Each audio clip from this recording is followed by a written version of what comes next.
continuar. Déjenme volver a grabar. Creo que esto me lo va a mandar en pedazos, pero ya ni modo. Sí, ese teorema demostrarlo está complicado, está difícil, pero más o menos espero que lo podamos hacer en una clase o en un par de clases. Pero sí, se pasó de vivo, ¿no? Creo que yo lo incité a eso, porque justamente le estaba preguntando si él iba a dar Ah, como conjuntos de medida cero o algo así, y como que sí. me dijo, a ver, estate quieto un ratito, casi, casi, ¿no? Ah, Y ok, ok. sí, Sí, ya para qué. pero sí, Sí. sí se lo entregué, pues no me hizo observaciones del ejercicio, así que creo que me fue bien ahí. Ah, ok. Bueno, sí, entonces si tú hiciste eso, la demostración de aquí no te va a costar trabajo porque es casi lo mismo. Ajá. Y los que no hayan visto eso pueden buscarla en el Sagan. En el Sagan sí viene, no para funciones de RNNR, pero sí viene para funciones de RNR. Y de hecho ya en la parte de funciones de RNNRN dice la demostración es análoga a lo que se hizo allá. Ya. Pero bueno, lo veremos. Entonces, bueno, esto porque vamos rumbo para allá. Entonces quería hacer esa observación respecto a este ejemplo de aquí. Entonces aquí sí hay que ponerle Riemann integrable porque, como les digo, esta función sí va a ser de Beck integrable cuando vean esa integral. Entonces no es Riemann integrable, que es lo que estamos viendo nosotros aquí. Ok. Ahora, ¿se acuerdan que lo siguiente que hacían en cálculo 1, y este también es importante demostrarlo, es el 3? Es que toda función continua es integrable. Y solamente se vale de un lado, ¿no? Si la función es integrable, no necesariamente va a ser continua. Y además, no significa que las únicas funciones integrables sean las funciones continuas. Entonces, si f está definido en R con R rectángulo n-dimensional, es continua en R, entonces la integral sobre ese rectángulo existe. Esto lo que nos dice es que f es integrable. Es decir, f es integral. Entonces aquí viene otra cuestión. Sí vieron continuidad uniforme, me imagino. Bueno, si no lo vieron, también puedo subir algo al respecto. Ok, voy a ir mencionando lo importante porque justo para demostrar este teorema voy a usar continuidad uniforme.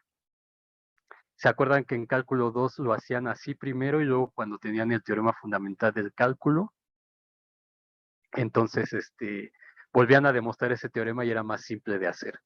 Pero entonces, aquí lo vamos a hacer también con la continuidad uniforme. Entonces voy a recordar algunas cosas acá. Entonces el teorema lo que nos dice simplemente es si f es continua, entonces es integrable. Pero esto no significa que si f no es continua, entonces no sea integrable. Tanto así que tenemos el teorema de Lebesgue, que es el que nos dice, bueno, si tienes discontinuidades pero su medida es 0, entonces la función es Riemann integrable. Ahí vamos, así, poco a poco. Entonces, demostración de esto. Necesitamos el teorema de Heine-Cantor, que esto yo tampoco lo vi en cálculo 3, pero digamos que la demostración de eso se hace igual que la que hacen en cálculo 1, es decir, o sea, a ver, déjenme ponerlo, lo voy a poner en general. Lo que dice el teorema es si tienes una función que va de un espacio métrico a otro, donde m y n son espacios métricos, y si este es compacto, entonces f es uniformemente continua. en M. Ese es el que dice el teorema general que van a ver en análisis y lo van a demostrar ahí. En análisis trabajan con espacios métricos. Ahora, nosotros el semestre pasado definimos todas estas cosas, pero ya no vi continuidad uniforme. Perdón, se me trabó pues un rato. ¿Cómo era esto que dijo de F definida de M a N? Que si, o sea, el teorema de Heine-Cantor general, que este es el mismo de Heine y Borel, es el mismo personaje. El teorema de Heine-Cantor lo que dice es, si tienes una función que va de un espacio métrico M a un espacio métrico N,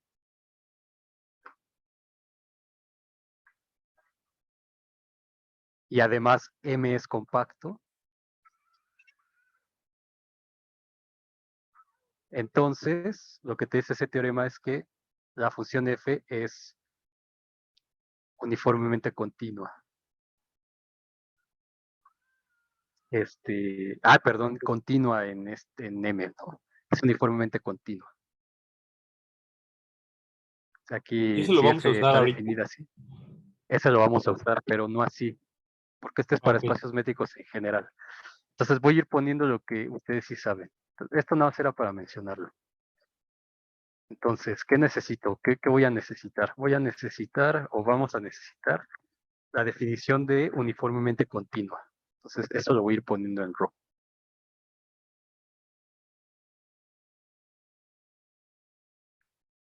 Entonces, recordemos lo siguiente. ¿Qué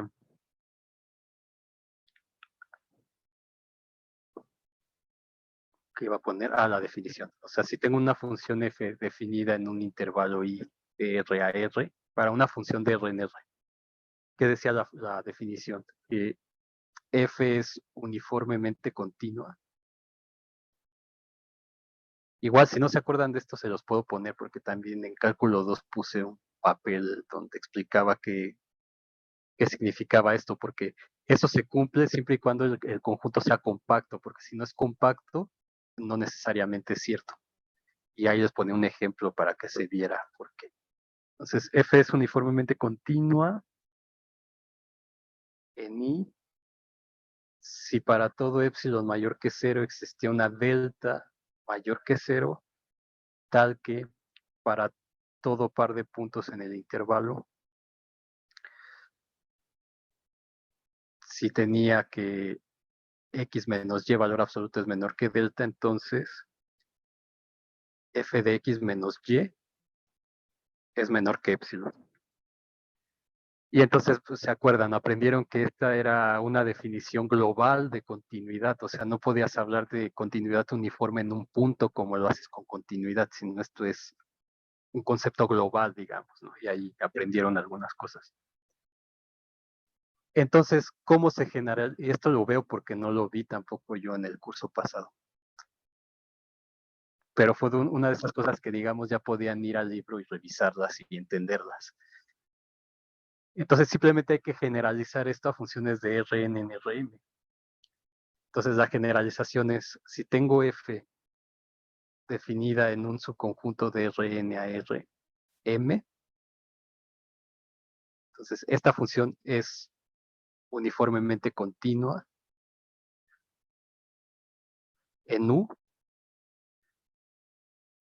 Sí, solo sí, para todo epsilon mayor que 0 existe lo mismo, delta mayor que 0, esta es una E volteada. Existe delta mayor que 0 tal que para todo par de puntos en U, o sea, para todo x1, x2 en U,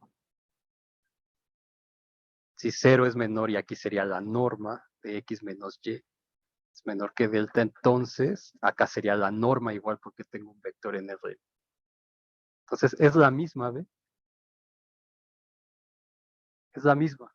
Nada más que aquí cambiamos esto por normas y esto ya no son números, sino en R, sino son vectores, ¿no? Y acá también. Vectores en Rn, vectores en Rm.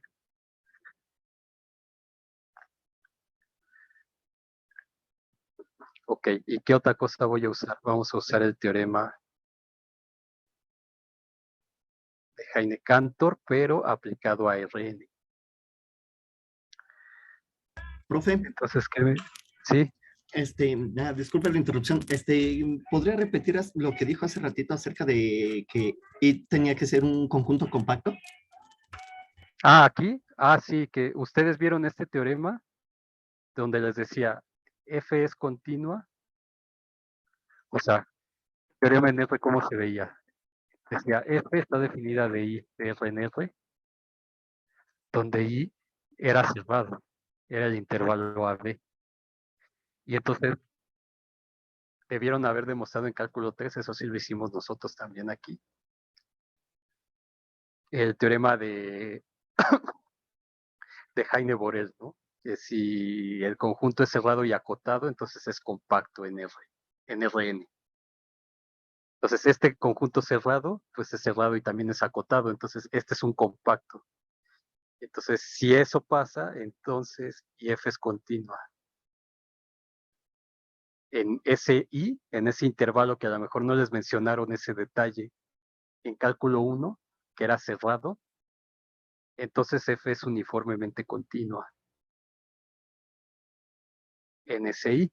Pero ahora lo que les dije es que si este I no es cerrado y acotado, o sea, si no es compacto y por ejemplo te agarras que sea el abierto, entonces aunque la función sea continua aquí, eso no necesariamente va a implicar que sea uniformemente continua aquí. Entonces, pedir que este conjunto sea compacto es fundamental para que se cumpla el teorema.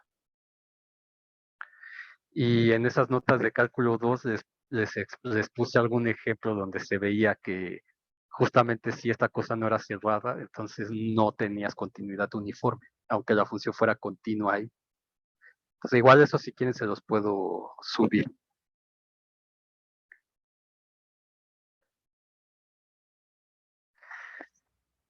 Entonces, y nuestro teorema ya generalizado, y esto lo demostraron en cálculo 1 se supone, entonces, y debieron verlo en cálculo 3 si daba tiempo, que yo no lo vi. Pero la generalización es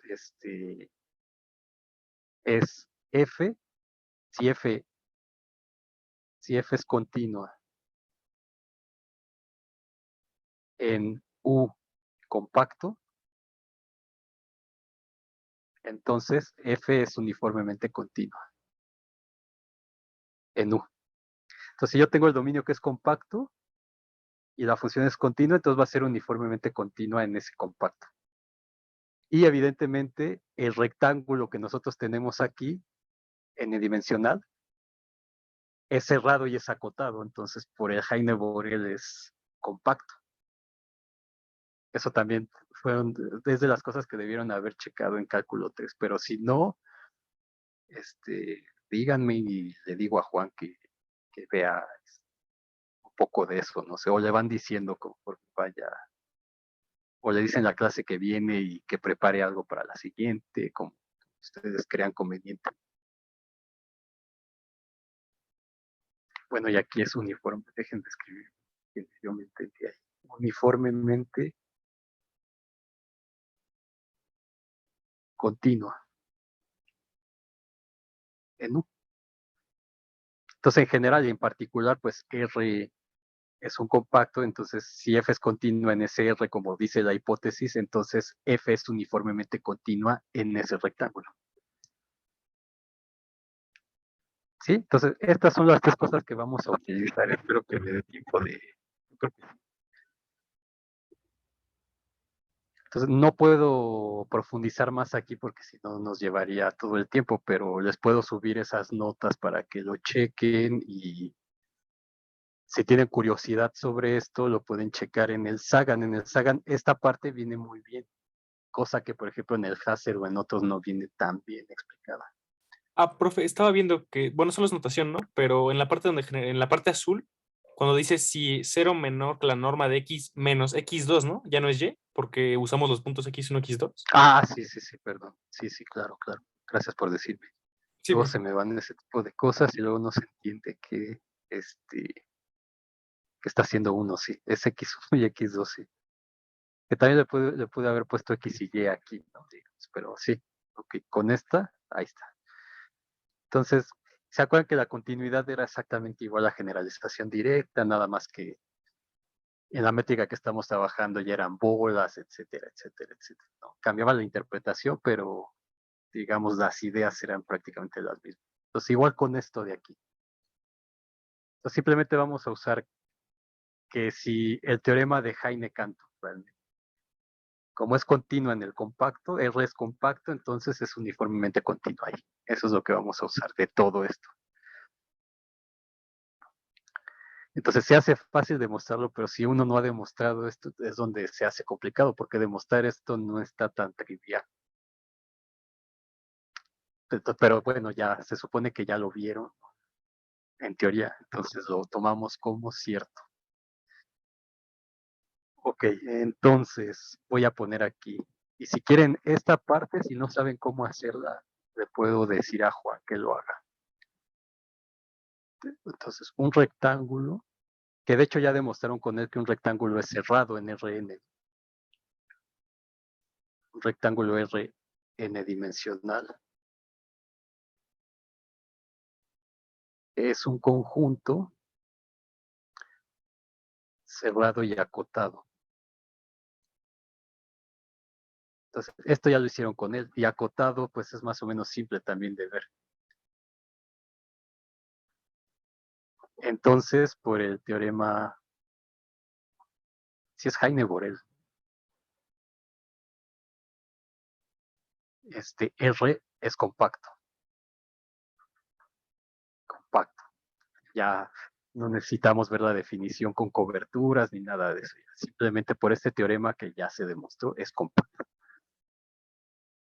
Ahora, ok, R es compacto. Entonces, como F es continua en R y R es compacto, entonces por el teorema de Heine-Cantor, F es uniformemente continua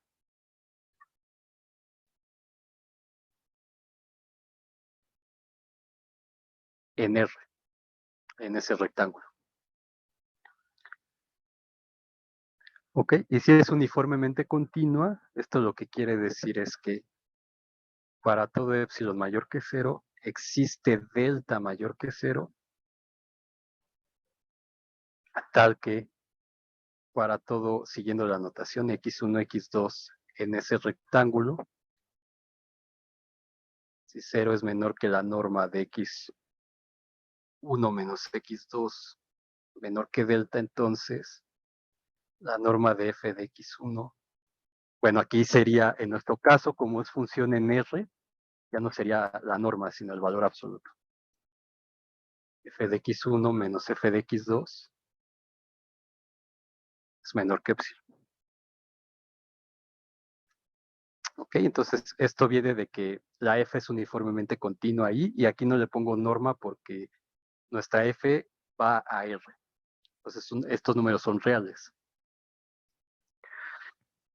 Realmente. Entonces, por demostrar, tenemos que demostrar que para toda epsilon mayor que 0 existe una partición del rectángulo R tal que, y vamos a usar el teorema el criterio de Cauchy, la suma superior menos la suma inferior es menor que epsilon. Entonces existe al menos una partición tal que cumple esto. Ok, entonces, no tenemos tiempo. Sea P una partición de R. Y esta P la agarramos como lo hacemos usualmente, es decir,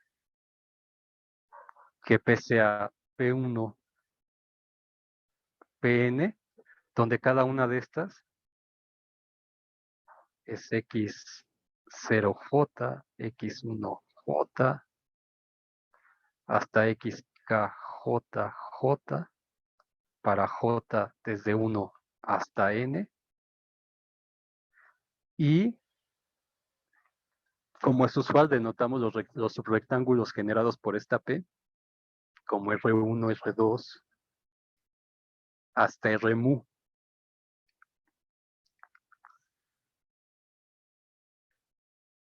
Los subrectángulos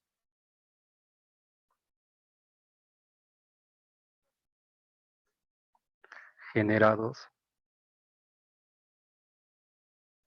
por la partición P, y donde mu es K1 por K2 hasta Kn. Entonces una partición la agarramos así.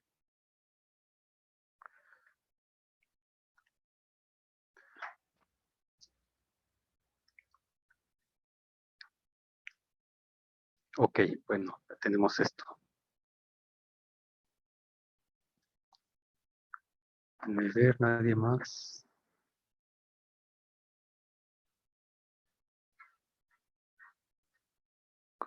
Un recordatorio.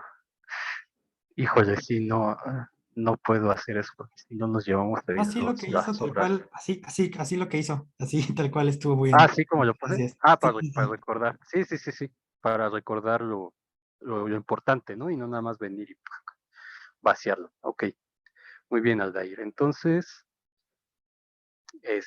damos esta partición, la construimos así, tenemos estos subrectángulos. Entonces, en cada subrectángulo, como F es continua, o sea, F es continua en R, y eso lo que quiere decir es que F es continua, lo mismo que hemos usado anteriormente, continua en cada RI. Pero si es continua, entonces es acotada, ¿no es cierto? Teoremas también de cálculo 1. Entonces F es acotada en RI. Digamos, aquí sería para todo I desde 1 hasta mu. Para todo I desde 1 hasta mu. Entonces, ¿qué significa eso? Que entonces F es un conjunto de números reales acotados, etcétera, etcétera. Lo mismo que hemos venido diciendo, y entonces podemos definir el MI como el ínfimo del conjunto de F de X. Vamos a ponerle, bueno, así, tal vez que X pertenece a RI. Y MI mayúscula, el supremo. Creo que le habíamos puesto X1. X1. No, a ver cómo lo pongo aquí. No, esperen, ya sé cómo escribirlo. Entonces F es acotada. Eso lo que quiere decir es que existen X y Y en esos rectangulitos tales que F de XY es menor o igual que F de X y F de X es menor o igual que F de Y. Y como la función es continua, entonces alcanza su máximo y su mínimo, que coincide con el ínfimo y el supremo. Y entonces ahora sí. Sea entonces MI justamente así para que quede más claro por qué. Es el ínfimo de las F de XY, tales que XY está en el RI. Y MI mayúscula es el supremo de las F de XY, tales que XY está en el RI.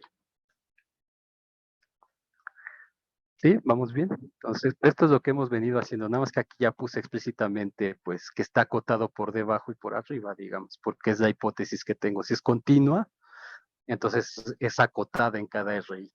Entonces, si es acotada en cada RI, pues, significa que existen dos números tales que la función f de x está por arriba de y por debajo de o igual.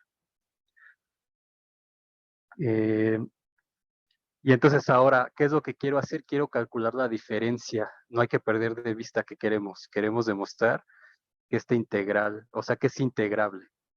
¿Y dónde puse por demostrar? Y entonces tenemos que demostrar esto de aquí. Entonces, vamos a calcular la suma superior. Y aquí hay un detalle que ahorita les voy a comentar, que seguramente ya se dieron cuenta, pero antes de que alguien me diga, ahorita lo comento. Entonces, esta suma inferior es la suma desde igual a 1 hasta mu de mi por la medida de cada subrectangulito. Pero este mi, porque la función es continua, coincide con el mínimo. Entonces, ese mi no es más que f de xy. Porque la función es continua, por continuidad. Este coincide con el mínimo, que es este. Y la suma superior sería la suma desde igual a 1 hasta mu de mi grande por mri. Y en este caso este es el máximo. Hasta mu, estas son mus, es que no sé. De f de y por la medida de ri. Ahora,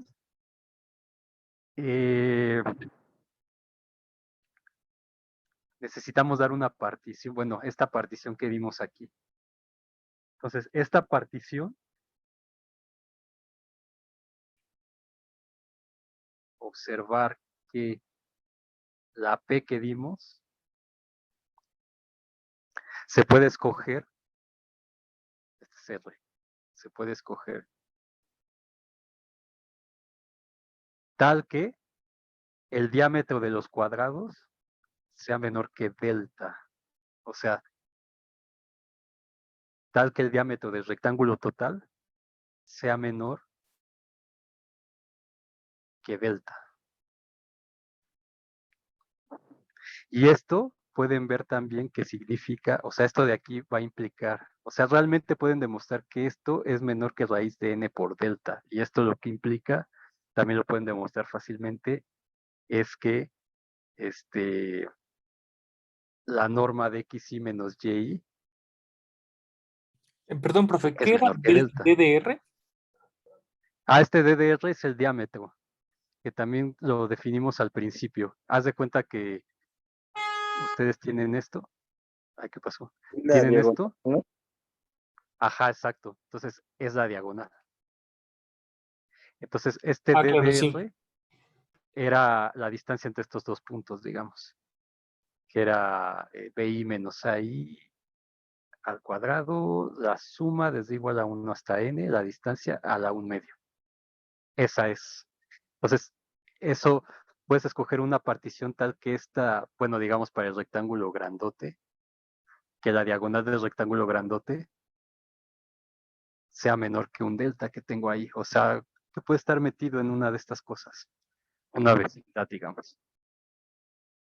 Entonces, digamos, ese es un detalle sutil, que realmente si no lo ponía no pasaba realmente nada, pero que justamente garantiza que o sea que siempre existe una partición con esta propiedad de manera que la función es uniformemente continua ahí, digamos.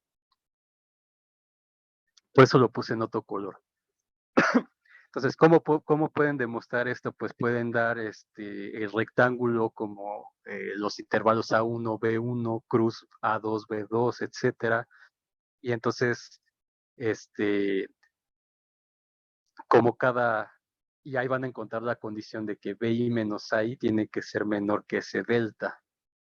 Entonces, si esto pasa, cuando construyen van a encontrar que este DR es menor que raíz de n por delta. Y una vez que construyen ya es trivial, como xy menos y están en el rectángulo son menores que estos. Y entonces pueden construir la norma y entonces van a ver que esa norma es menor que este DR y este DR es menor que delta y entonces tienen esto de aquí.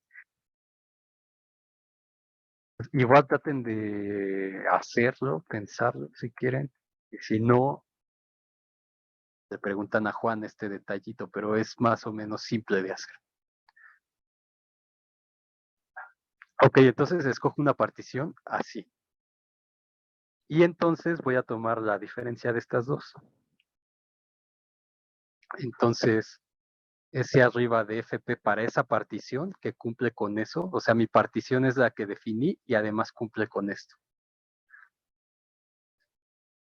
Entonces, esto de acá lo pongo explícitamente que era la suma desde igual a 1 hasta mu de f de y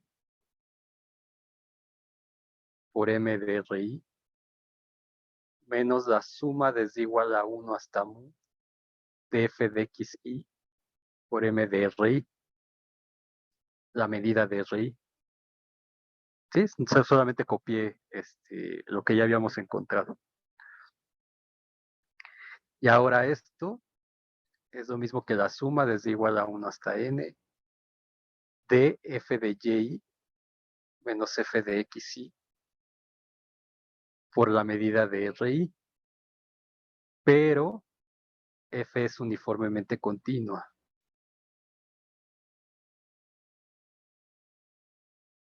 En R. Entonces, para todo epsilon mayor que 0, tal que la partición se escoge de esta manera, tengo esto, y entonces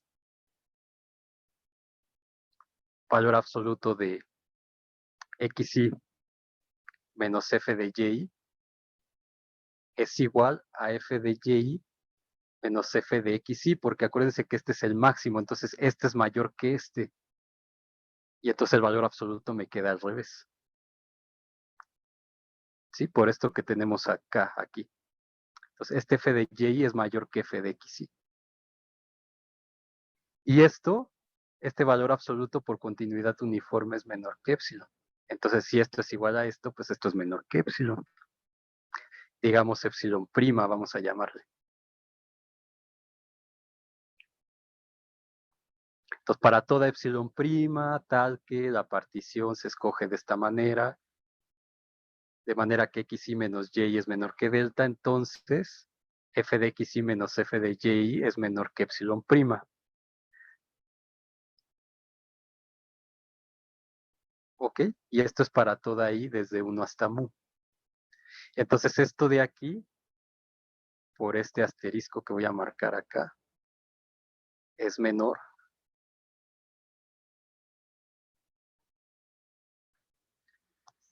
Es menor que la suma desde igual a 1 hasta n, y esta cosa es menor que epsilon prima por la medida de ri. Pero este epsilon prima no depende de i, entonces es epsilon prima por la suma desde igual a 1 hasta n de la medida de cada ri, pero esta suma es la medida del rectángulo total.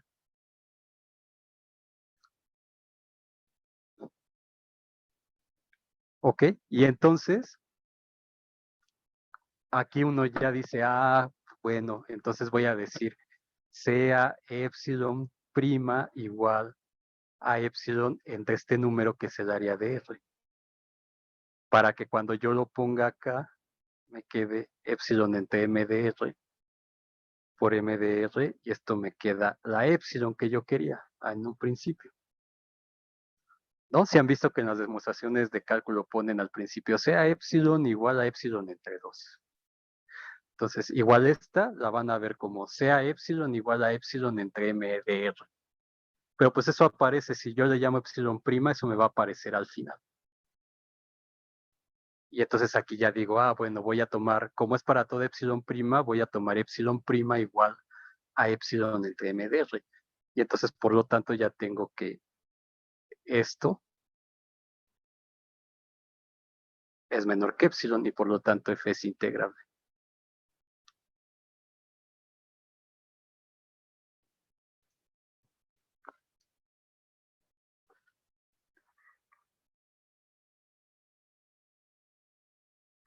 Y listo.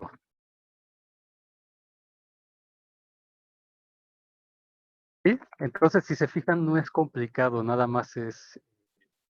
En un curso de cálculo tampoco se es formal al 100%. Cuando van a ser formales al 100% va a ser ya en análisis o en álgebra moderna, que son... Es donde aprende uno ya como a ser más formal, digamos. Entonces aquí por eso, sí puse aquí lo que íbamos a usar, que eso ya se demostró en algún momento. Y bueno, este detalle que se puede escoger esto y se demuestra como yo les dije. Pueden mostrar que efectivamente existe una partición con esta propiedad. Y ya, entonces existen estos X y Y tales que son menores que delta y entonces para esa partición le aplico continuidad uniforme y lo demás cae por sí solo.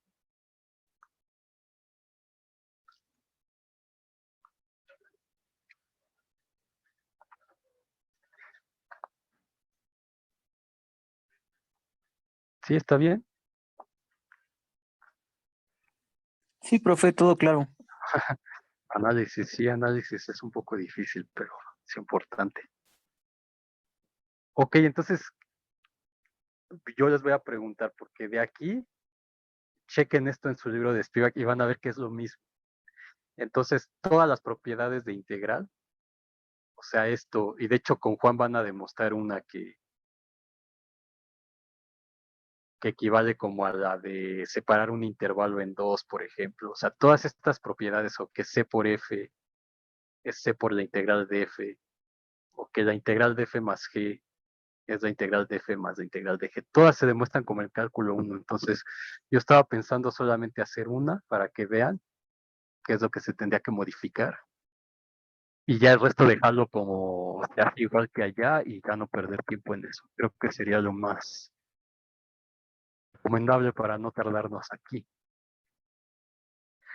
Entonces, en estos 5 minutos que quedan voy a poner un segundo ejemplo.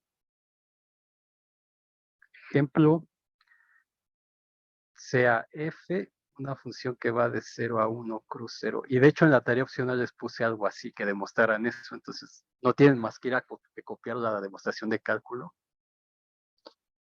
y modificar lo que le tienen que modificar adecuadamente y ya. Entonces mañana hago el de la suma nada más para que vean que es igual. Entonces vamos a dar esta función que sea discontinua en un número grande. Por ejemplo, que valga 1 si x está entre 0 y 1 medio. Y que valga 0 si x está entre 1 medio y 1. Entonces, hasta donde me alcance, vamos a ver cómo se ve esta función. Voy a intentar dibujarla más o menos bien. Entonces, esto es x, y, z y el dominio es un rectángulo, 0, 1, 0, 1. Entonces voy a ocupar esto. Rectángulo, ese es el rectángulo más o menos, el rectángulo R. Y entonces, si x va, este x es el x de aquí, por eso lo puse así para no confundir con el x, y, digamos. Aunque aquí como son números, pues ya se sobreentiende que es la x primera componente. Entonces, si x está entre 0 y 1 medio, la función vale 1. Entonces, déjenme, no sé, sería como algo así.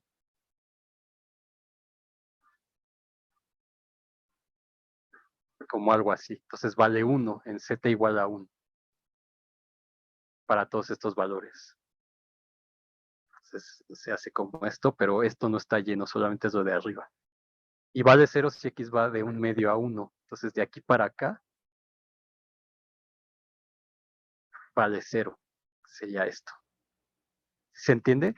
Entonces se ve claramente que hay un conjunto de discontinuidades enorme aquí, ¿no? O sea, es discontinuo en toda esta línea.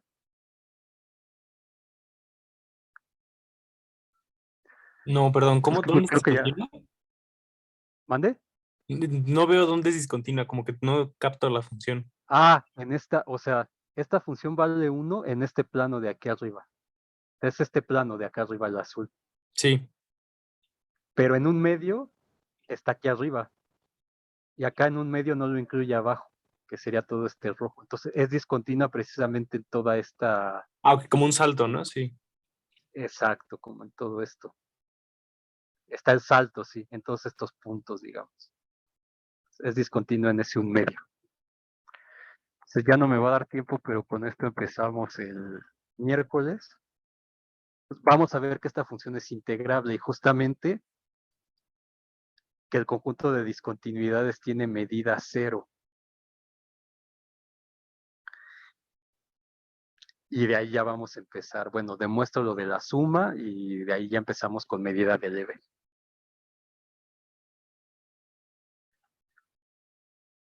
O no sé, si quieren, no demuestro lo de la suma. Les digo que es exactamente lo mismo, pero si ustedes quieren, lo hacemos. Sí, yo creo que sí, por favor, profe. ¿Lo hacemos? Ah, ok, entonces hacemos ese y ya ahí les voy diciendo.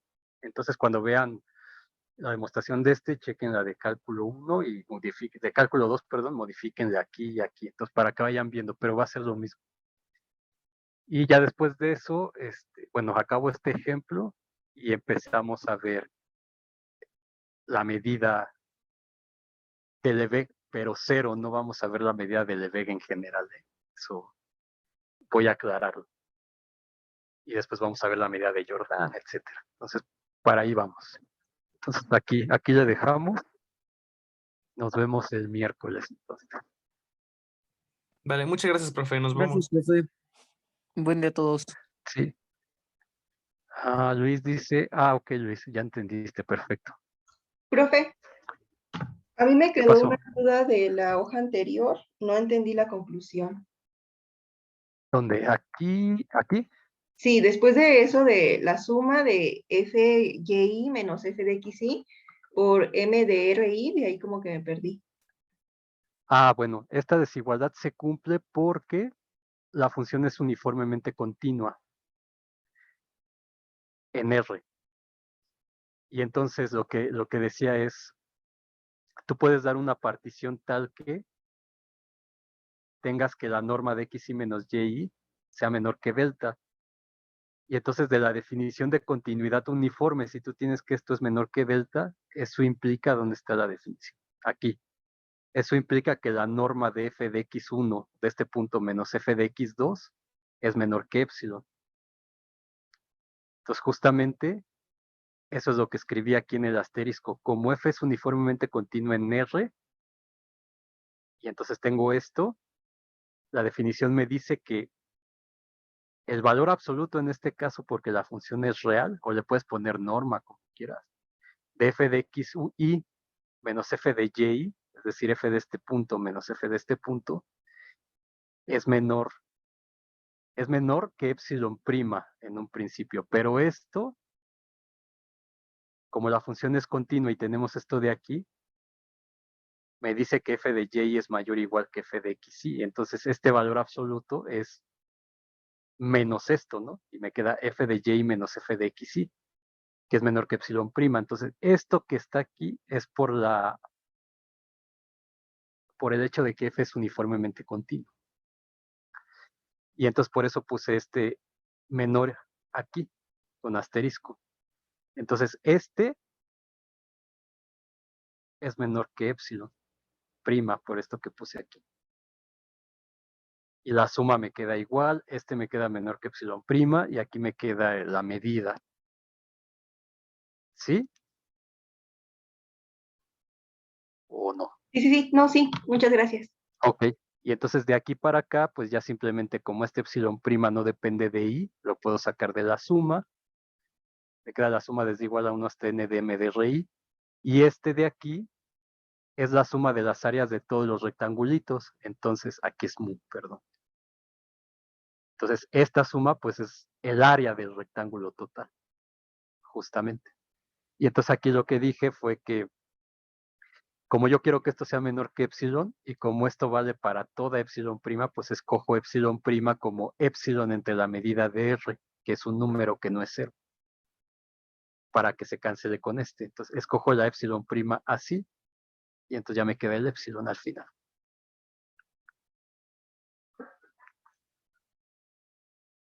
Muchas gracias.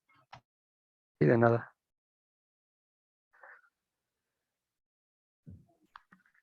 Profe, igual no sé si me estoy adelantando, pero bueno, según yo el teorema de Fubini trabaja con integrales dobles, ¿no? El teorema de Fubini, sí. Bueno, ¿y qué relación hay o ¿cómo vamos a ir más o menos yendo de esta integral normal a una integral doble? ¿O qué relación Ah, tienen, no? es que aquí, mira, por ejemplo, cuando yo pongo esta notación, haz de cuenta que si tu rectángulo es en 2 dimensiones, Ok. como en la función pasada que puse, así. Entonces, esta integral realmente es una integral doble. Ah, ya. La integral que va de 0 a 1, la integral que va de 0 a 1, de mi función, no sé, por ejemplo, supone que tu función sea x cuadrada por y, por ejemplo, de mi función x cuadrada y, de dr, que sería dx de y. Entonces, eso lo vamos a ver cuando hagamos ya cálculos de integrales, que lo vamos a hacer. Pero digamos, esta notación representa todo esto de aquí. No, ok. Y entonces el Fubini lo que te dice es, puedes integrar por pedazos, digamos, como si hicieras derivadas parciales, integrales parciales. Y entonces para este integral puedes tomar este como constante y sacarlo, integrar respecto de y, o sea, ponerlo así.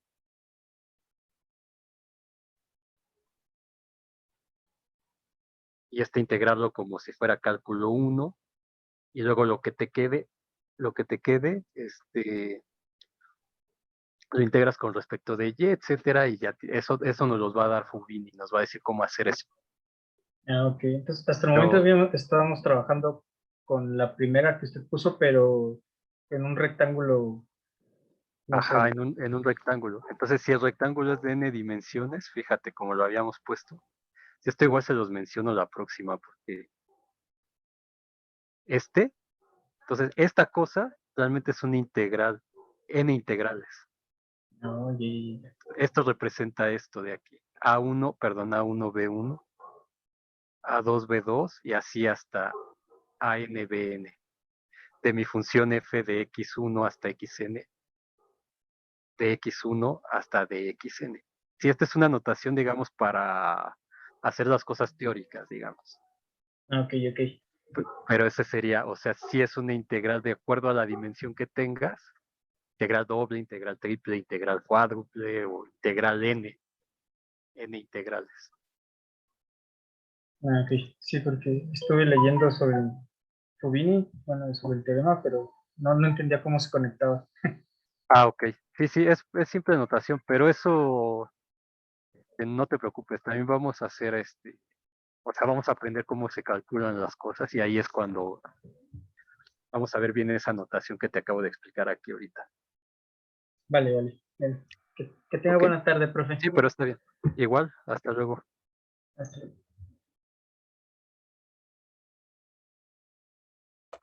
Gracias, profe. Hasta luego, Víctor. Ahí si ahí tiene problemas con el programa, me avisa y ya también lo ayudo a que lo chequemos. Perfecto, Víctor. Sí, de hecho ya lo descargué, pero lo que quería hacer era una prueba para que no diera una clase y a lo mejor no se grabara o algo así. Sí. Pero sí, si tengo alguna dificultad, yo te aviso, Víctor. Muchas gracias. Sí. No hay de qué. Nos estamos viendo. Gracias. Sí, nos vemos el miércoles. Hasta luego, bye. Bye.